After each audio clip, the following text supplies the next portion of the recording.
Bonjour à tous, bonjour à toutes. Aujourd'hui, on va parler donc des marchés financiers forcément. Alors, beaucoup de choses à dire. Déjà, la première chose, c'est que je vois d'une façon plutôt alarmante énormément d'entreprises qui sont en train de réviser à la baisse leurs projections. Alors, voilà, les bénéfices qui vont être finalement un petit peu moindres, la marge nette qui est en train de diminuer, le chiffre d'affaires qui, lui, va en prendre un coup. Voilà, on est en train de le voir sur énormément d'entreprises, dans plein de secteurs et surtout dans plein de pays différents. Donc, on voit que là, maintenant, la crise, le resserrement monétaire est en train d'apporter une crise qui commence à devenir financière. Et donc, à ce moment-là, forcément, on a les entreprises qui, généralement, les chefs d'entreprise sont très, très, très optimistes, hein, c'est les derniers à voir venir, généralement, les problèmes dans la société. Bon, voilà, ils n'avaient rien vu venir, et puis maintenant, ils sont en train de dire, bon, bah mince, ça va être un peu plus compliqué que prévu. Pourtant, il y a encore un trimestre, quand on lisait les résultats des entreprises, ils n'étaient pas du tout pessimistes. Là, aujourd'hui, ça devient vraiment très compliqué. Et donc, plein d'annonces est en train de se faire sur le fait qu'il va y avoir vraiment une diminution du chiffre d'affaires dans les prochains trimestres. Généralement, donc ça c'est parce que voilà, il y a une hausse des taux, c'est une erreur et une hérésie de penser que la hausse des taux fait baisser les marchés financiers. Pourquoi? C'est tout à fait normal. Quand on monte les taux d'intérêt, c'est justement parce que l'économie est en surchauffe. Voilà, elle surchauffe, donc elle va en fait trop bien. Donc il n'y a aucune raison réelle pour que finalement les marchés financiers s'effondrent. En revanche, et j'avais fait une vidéo déjà là-dessus, c'est lorsque les taux d'intérêt diminuent que les marchés financiers également chutent. Et c'est généralement là qu'on a les crashs financiers. Alors pourquoi? Bah parce que justement l'économie va tellement mal qu'on est obligé de rediminuer les taux d'intérêt pour relancer la machine. Et donc à ce moment-là, on a les entreprises qui sont en difficulté. Et on est en train d'arriver finalement dans ce schéma-là où l'atterrissage en douceur n'est pas en train d'arriver. On a plutôt une économie qui est en train de se fracturer à l'heure actuelle. Alors il y a plein de raisons à ça, mais il y a également aussi les guerres. Et c'est très très très compliqué donc pour les banquiers centraux de devoir réagir par rapport à une inflation qui continue, voilà, d'être pesante parce qu'il y a les guerres et puis que ça joue aussi sur l'inflation. Et en même temps, bah, parce qu'il y a une, voilà, il a fallu lutter contre cette inflation liée au Covid. Et donc forcément, on a le resserrement monétaire qui nous fait mal. Et ce qui est en train de se jouer à l'heure actuelle, ce sont des prévisions donc négatives. Ce qui fait que normalement, si vous suivez les marchés financiers, vous voyez également pas mal d'entreprises qui sont en train de baisser depuis un mois ou 2 mois et de manière plus ou moins importante. Pour ma part, j'ai donc réagi par rapport à mon portefeuille. Normalement, là c'est mon portefeuille actuel. Normalement, j'ai deux lignes de plus. J'ai également Rexel et SFPI, le groupe SFPI.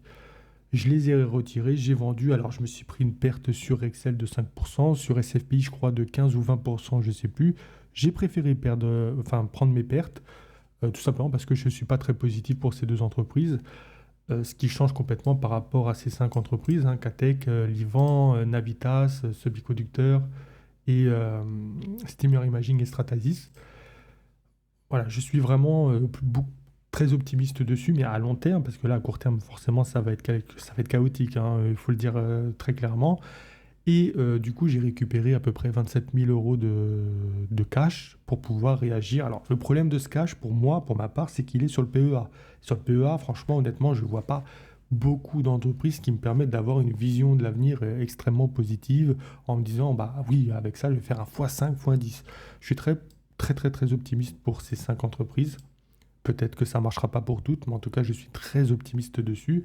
Je considère à l'heure actuelle que mes prix d'achat sont corrects, même très bien en fait, et que si les marchés financiers continuent à diminuer, bah forcément, moi, je pense que ça va être une meilleure opportunité d'investissement encore. Et donc, le cash sur le PEA, que je ne peux pas retirer pour l'instant, parce qu'il est encore bloqué une année, en fonction de la baisse de ces valeurs-là et puis également d'autres actions, il est possible que je casse finalement mon PEA parce que de toute façon, je n'arrive pas à trouver des entreprises qui m'intéressent réellement, qui rentreraient dans le PEA pour investir donc sur des valeurs qui, elles, iraient sur le compte titre. Donc voilà. Mais en ce moment, donc c'est plutôt compliqué. Il faut aussi savoir, on va faire une petite parenthèse immobilier. Euh, Moi, j'ai vendu donc mes biens immobiliers fin 2022, début 2023, parce qu'il y avait des raisons évidentes de penser que les taux d'intérêt allaient jouer sur la baisse des prix. C'est ce qui s'est passé. L'immobilier est en train de baisser, surtout dans ma ville où ça baisse quand même relativement fortement. Ça dépend des quartiers après, hein, ça dépend de l'emplacement, mais quand même, globalement, ça descend quand même plutôt bien. Il faut savoir qu'il y a une deuxième jambe baissière qui va arriver dans l'immobilier. La baisse dans l'immobilier se joue toujours en deux étapes. D'abord, dans un premier temps, on a la hausse des taux d'intérêt qui joue à la baisse, hein, l'immobilier.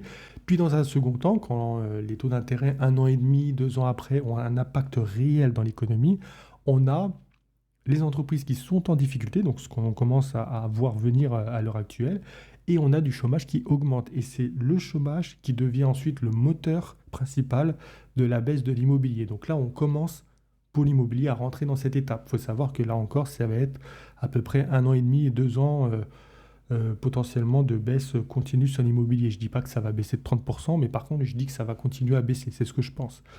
Et pour ceux qui sont intéressés par l'investissement dans l'immobilier, potentiellement, il va y avoir un petit laps de temps où on aura à la fois les prix de l'immobilier qui auront baissé, et en plus de ça, on aura la baisse des taux d'intérêt engendrée donc par la Banque centrale, par cette fracture économie qui essaieront voilà, de relancer l'économie. Et du coup, on aura une opportunité d'investissement très forte, à savoir des prix de l'immobilier qui auront un peu diminué, voire beaucoup, et en plus de ça, des taux d'intérêt pratiquement nuls.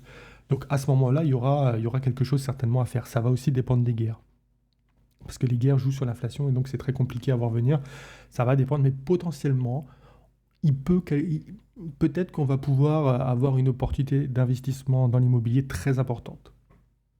Ce que j'aimerais dire aussi, donc, dans mon portefeuille, c'est que j'ai renforcé quelques positions. Comme je l'ai dit, ces 5 actions-là, de toute façon, alors, à moins qu'il y ait quelque chose de horrible vraiment et qui m'oblige à vendre, je ne les vendrai pas, je vous le dis.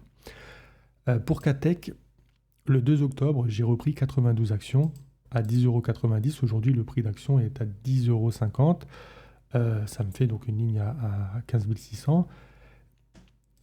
Je continuerai, si ça continue à baisser, d'y aller. Livre, je considère que ma ligne n'est pas assez forte pour l'instant, mais je pense que ça peut aussi baisser pas mal. Donc je fais attention. Le 19 octobre, 40 actions à 16,73 $. Aujourd'hui, on est à 16,10 $, donc ça continue de baisser. Navitas, j'ai renforcé également le 10 octobre à 6,14 $, 260 actions. Navitas, c'est un peu ma pépite. Ça passe ou ça casse, on va dire, sur Navitas. C'est une petite boîte, mais qui est en train d'exploser. Je pense que ça peut faire quelque chose de très très très fort dans 5 à 10 ans. On a Steamer Imaging, renforcé le 18 octobre et le 11 octobre, 52 actions et 62 actions. Donc 52 actions à 27,80 € et puis 62 actions à 25,50 €. Donc voilà. Et Stratasys, par contre, je n'ai pas renforcé depuis le 11 août, tout simplement parce que je considère que déjà la valeur à ce prix-là, elle n'était pas chère et que si ça continue à baisser, c'est qu'il y a certainement quelque chose que j'arrive pas à voir parce que je pense que là, à ce prix-là, franchement, c'est très très très intéressant. Pour toutes celles-ci, je peux comprendre que ça puisse baisser. Il y a des raisons avec des ratios, voilà, auxquels je peux le comprendre. Stratasys, ça commence à devenir compliqué pour moi si ça baisse. Donc, c'est pas que je vais vendre, mais par contre, je vais certainement ne pas renforcer, même si ça baisse de 20 ou 30% dans les prochains mois. À savoir que, par exemple, Catech, sur les 6 derniers mois, grosse baisse. Voilà, je me suis fait flinguer, hein. 33%. Livan, bon, j'étais pas investi depuis les 6 derniers mois, je suis revenu il n'y a pas très longtemps, mais quand même. Livan sur les 6 derniers mois, c'est 42, enfin même un peu plus. Hop, 44%, c'est énorme. On a Navitas sur les 6 derniers mois, c'est pareil, hein. 47% de baisse. Steamer Imaging, sur les 6 derniers mois, on en est où? 45%. Donc on peut se dire que là, c'est vraiment très très très mauvais. Et puis Stratasys, c'est pareil, c'est 45%. À savoir qu'un marché haussier, quand il y a un nouveau marché haussier qui est en train d'arriver, la première étape d'un nouveau marché haussier, comment il est visible, c'est un rebond relativement fort des valeurs de croissance. Donc ces valeurs-là, celles qui sont dans mon portefeuille. Tant que ces valeurs-là ne rebondiront pas, on peut considérer aujourd'hui que nous sommes dans un marché baissier. Donc ça va continuer à baisser là. Par contre, ce qu'il faut bien prendre en compte, et ça je l'ai déjà expliqué, c'est que par anticipation, les valeurs de croissance, elles ont besoin de financement pour pouvoir aller, justement, pour pouvoir financer leur croissance. Elles ont besoin de financement.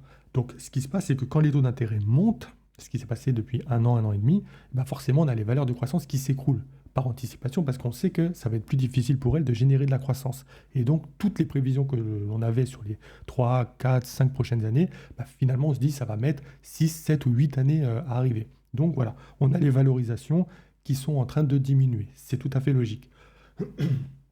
En revanche, ce qui se passe généralement, c'est que les gens vendent ces actions, mais ils ne restent pas en cash. Donc, ils vont sur des valeurs dites solides, des valeurs que l'on considère comme bon père de famille, des valeurs très solides, même des valeurs refuges. Voilà. Donc, ça va être en France, on connaît Louis Vuitton, Air Liquide, Total Energy ou autre.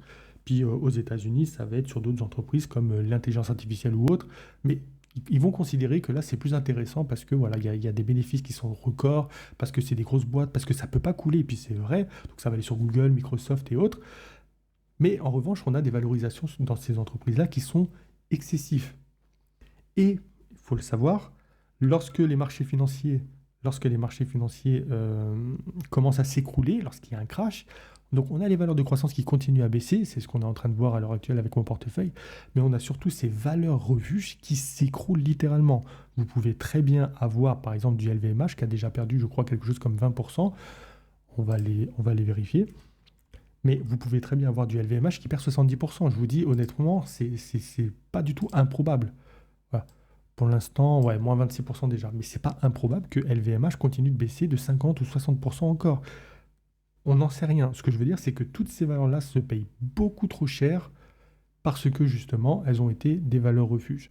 Alors, après, on comprend bien pour LVMH, oui, voilà, il y a de la croissance, il y a des bénéfices, tout ça. Mais quand il y a un ralentissement, bah, il y a un ralentissement pour tout le monde, y compris pour ces actions-là. Donc attention, alors je ne dis pas qu'LVMH va baisser de 60%, c'est pas du tout le sujet, hein, mais je dis simplement que attention, personne n'est à l'abri à l'heure actuelle. J'avais déjà fait une vidéo dessus, je le répète, les valeurs, le crash boursier intervient uniquement lorsque les taux d'intérêt commencent à baisser, et généralement ça va durer un an et demi, la baisse. Ça crache pas comme le Covid, l'expérience des jeunes de la jeune pousse là, qui vient d'arriver sur les marchés financiers, qui ont connu tout ça d'après le Covid, ils se disent ouais, mais un crash, ça peut durer, c'est peut-être violent, mais ça va pas durer longtemps. Non, c'est faux. Généralement, ça dure entre un an et 2 ans. Donc, faut s'attendre à ce qui est aussi, par exemple, LVMH peut très bien baisser, rebondir avant de rebaisser. Donc, voilà, faut être plutôt attentif. Je pense que à l'heure actuelle, si vous voulez rentrer sur les marchés, il faut quand même faire extrêmement attention. N'allez pas sur des ratios cours-bénéfices supérieurs à 20. Voilà. Mais même si c'est à 20, faut aussi se dire pourquoi. Alors, tout simplement parce que bah, les entreprises vont commencer à moins vendre. Hein, on le voit, elles commencent à moins vendre. Et donc, le ratio bénéfice, lui, va bouger à la hausse. Parce que s'il y a moins de bénéfices dans l'entreprise, forcément, ce ratio augmente. Et donc, il peut passer de 20 à 30, en fait, si ça se passe vraiment mal. Et 30 pendant une crise, ça peut être aussi très compliqué. Donc c'est pour ça qu'il faut faire relativement attention. Alors Rexel, c'est pas cher, SFPI, c'est pas cher, mais je les ai quand même vendus parce que dessus, moi, j'espérais pas plus qu'un x2 à terme. Et c'est pas non plus quelque chose de fou. J'essaye de trouver des entreprises qui me permettront de faire x5, x10 ou même x100. J'essaie vraiment de trouver des pépites qui m'emmèneront aux États-Unis, comme je l'avais dit, hein. J'ai un rêve, c'est de vivre à Miami. Bon, bah voilà, c'est pas avec Rexel et SFPI que je vais le faire. Donc, quoi qu'il arrive, le risque, je me dis aujourd'hui, ok, les entreprises de croissance que je considère vraiment très fortes pour les 5 à 10 prochaines années, je les garde. Puis, ces deux-là, bah, je vais les jarter parce que de toute façon, ça va pas m'emmener très loin. Je vais gagner de l'argent peut-être à terme, oui, mais pas forcément énormément d'argent, quoi. Puis, je voulais vous parler également des entreprises du coup que je surveille un petit peu. Alors, il n'y a pas du tout toutes les entreprises, mais j'en surveille quelques-unes. On voit qu'Alibaba, ça continue de baisser. D'ailleurs, ça montre bien, hein. Ça va bien vous montrer que justement, il faut faire très attention. Même des entreprises hyper solides, si dans le pays ça s'écroule, bah, ça s'écroule. Alibaba, c'est un peu plus compliqué, il n'y a pas que ça, mais quand même. Là, on a une baisse de 73% sur une entreprise dite extrêmement solide finalement. Donc, voilà, il faut faire attention. ARK Innovation, bah, c'est le fonds d'investissement, l'ETF de Cathy Wood. Je m'en sers parce que bah, elle est investie dans la croissance et donc moi, mon portefeuille devrait se comporter à peu près comme le sien. C'est-à-dire que justement, sur les 5 dernières années, bon, il a explosé parce que là, à ce moment-là, il y avait beaucoup de biotechnologie qui fonctionnait et puis elle était investie dedans.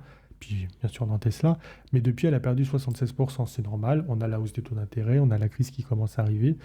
Je ne sais pas du tout, par contre, pour les petites capitalisations de croissance, je ne sais pas du tout, je n'ai pas de données dessus qui m'expliquent comment ça va baisser.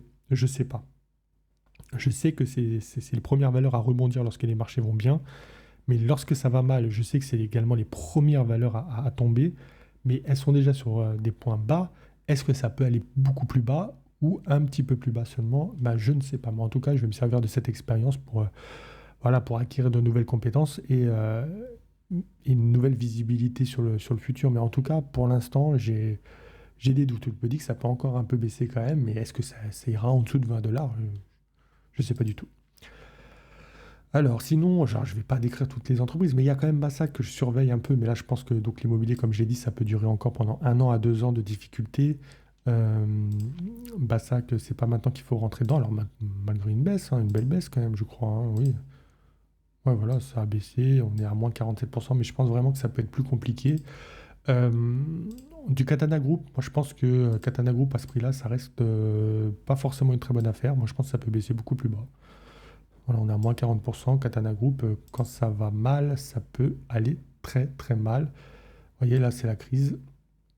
On est en 2009. La valeur a perdu 94%. J'ai pas fouillé le dossier. Je ne sais pas s'il y avait des raisons spécifiques, mais ce que je me dis, c'est que voilà, acheter des bateaux quand tout le monde va mal, quand le monde entier va mal, quand il y a des guerres et tout. Enfin, voilà, je sais pas. Je me dis, c'est pas forcément quelque chose de très utile ouais, moi, j'ai un gros doute sur Katana Group. Je me dis que ça peut vraiment bien baisser. Et puis en plus, là, aujourd'hui, on peut dire que c'est à peu près un prix correct, mais s'il y a un ralentissement, c'est pareil. Les bénéfices dans ces entreprises-là peuvent s'effondrer très rapidement et donc baisser très très fortement. Dior, bah, c'est comme LVMH, tout ça, il faut attendre, hein. Ça a déjà baissé un petit peu. Hop, on est pareil, hein, moins 26%. Je pense que ça peut baisser encore un peu. Pourquoi pas ouvrir une petite ligne? Mais vraiment, si vous voulez construire une ligne dessus, va falloir être peut-être un peu patient et puis pendant 1 an et demi, 2 ans, renforcer dessus à mesure que ça baisse. Ensuite, on a Coursera. Coursera, c'est une entreprise donc, là, qui propose des formations en ligne, ouvertes à tous. Moi, j'aime beaucoup, je suis client de Coursera, donc j'aime vraiment beaucoup.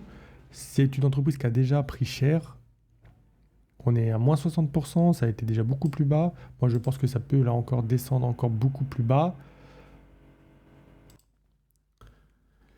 Donc après, on va regarder CRISPR Thérapeutique. C'est une entreprise que je surveille également, qui a déjà énormément corrigé. Bon, elle est en bulle, hein, elle est dans la biotechnologie, moins 80%, donc forcément c'est quelque chose de fou. Mais en fait, moi je considère que c'est toujours très cher aujourd'hui et que ça peut baisser encore de 50%. On pourrait avoir moins 90% finalement sur cette entreprise à terme. Je ne vais pas forcément vous expliquer aujourd'hui tout de suite ce que c'est, mais si je construis une ligne dessus, bah, je rentrerai en détail dessus. Mais voilà, en tout cas, je surveille et je suis prêt à rentrer dessus si jamais il y a une opportunité dans les mois à venir. Donc ça, c'est pareil, hein, c'est pas dans le PEA, c'est dans le compte-titre normal. Ensuite, dans les entreprises que je surveille, bah, il y a Enphase. Enphase, c'est pareil, hein, regardez, avant l'ouverture, il est censé perdre moins 13%. Toujours le même problème généralement dans les entreprises, c'est que là il y a des stocks importants et voilà, c'est les stocks importants. Généralement, il y a beaucoup d'entreprises qui sont en difficulté parce que les clients ont fait des stocks importants et donc diminuent finalement les achats, enfin les prévisions d'achat pour les prochains mois. Mais en face, c'est pareil, c'est une très belle entreprise qui est en bénéfice, qui perd déjà 65%, mais on est encore sur un ratio 30. C'est très très très cher. Donc je pense que bah, alors, malgré une très belle croissance, hein, ça se paye, malgré des bénéfices aussi qui sont là, mais malgré tout, on le voit, hein, je veux dire depuis décembre 2022, ça commence à stagner un petit peu, il n'y a plus trop la croissance. Les bénéfices sont encore là, mais globalement, on prévoit moins de chiffre d'affaires et moins de bénéfices dans les prochains trimestres, ce qui fait que bah, voilà, ça devient assez sale au niveau du prix. Ferrari, bon, bah, trop cher. Garmin, Generac Holding, une entreprise que j'aime beaucoup. J'attends de voir si elle baisse. Il faudrait qu'elle baisse encore plus que ça. Mais là encore, hein, on est sur une baisse de 81%, ce qui est quand même assez énorme. Euh, donc voilà. voilà, on a Prodway aussi, Prodway, qui est dans les imprimantes 3D. Pareil, la correction, elle a été quand même assez importante. On a une baisse de 75%, 75%. euh, et ça peut continuer. Donc, potentiellement, peut-être que je vais commencer à construire une ligne dessus. Mais aujourd'hui, je considère que c'est à peine correct et que ça peut encore diminuer. Robertet, c'est une entreprise que j'aime aussi particulièrement. Alors là, on rentre dans du solide, on va dire. Une croissance faible, mais qui est quand même présente. Des bénéfices qui sont tout à fait corrects. On a une marge bénéficiaire nette de 10%, 11%. Bon, ben voilà, en 2022. Sur les derniers trimestres, on voit que ça arrive à tenir. On a une marge bénéficiaire pareille, hein, qui dit... Ouais. Ok, c'est plutôt correct. Par contre, bah forcément, cette valeur est toujours à 24 fois les bénéfices, qui est trop cher. La personne qui l'avait dans les années 2020, déjà, c'est dommage qu'elle n'ait pas vendu parce qu'à ce moment-là, c'était encore plus cher. Et forcément, elle n'a rien fait depuis 3 ans. Elle va rien faire enfin, même en 4 années. Et puis, elle risque de baisser encore un peu plus. Mais ça, c'est le genre d'entreprise qui potentiellement pourrait rentrer dans un PEA et être tout à fait bien valorisée à un moment donné. Steamer Imaging, bon, voilà. Trigano, pourquoi pas, mais pas ce prix-là. Clairement pas ce prix-là. Mais pourquoi pas ça, c'est le genre d'entreprise qui, pareil, dans un ralentissement économique, ça peut vraiment tomber très, très, très bas. Donc voilà aujourd'hui l'état de mon portefeuille. Je pense que j'ai dit à peu près ce que je surveillais également. Les données, donc, je vous le rappelle, elles sont plutôt négatives, bien plus qu'il y a 2 3 mois. Vraiment, elles sont très négatives.